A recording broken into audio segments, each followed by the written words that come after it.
एक बार एक व्यक्ति बिना बताए काम पर नहीं गया तो उसके मालिक ने सोचा उसकी सैलरी बढ़ा दी जाए। तो ये बिना बताए छुट्टी नहीं करेगा और काम भी लगन से करेगा।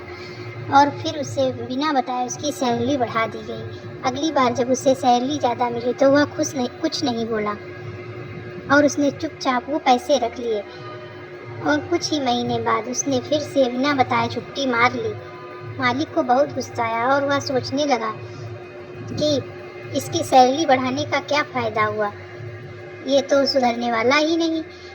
और फिर उससे उसकी सैलरी कम कर दी गई।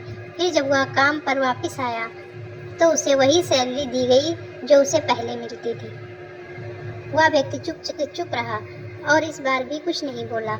मालिक को बड़ा आश्चर्य हुआ और उसने पूछा कि जब मैंने तुम्हारी एब्सेंट के बाद तुम्हारी सैलरी बढ़ा कर दी तब तुम कुछ नहीं बोले, और आज तुम्हारे फिर से छुट्टी लेने पर तुम्हारी सैलरी कम करके दी, फिर भी तुम शांत हो, इसकी क्या वजह है? उस व्यक्ति ने जवाब दिया, जब मैंने पहली बार छुट्टी करी थी तो मेरे घर पर एक बच्चा पैदा हुआ था और आपने मेरी सैलरी बढ़ा कर दी, तो मैं समझा कि ऊपर वाले ने बच्चे की बेहतर परवरिश का हिस्सा भेज दिया है। और जब मैंने दूसरी बार छुट्टी ली तो मेरी माँ का निधन हो गया था। उसके बाद आपने मेरी सैलरी कम कर दी तो मैंने मान लिया कि मेरी माँ अपने हिस्से का अपने साथ लेकर चली गई। अब मैं भला उस पैसे की चिंता क्यों करूं जिसका हिसाब भगवान ने खुद कर रखा है।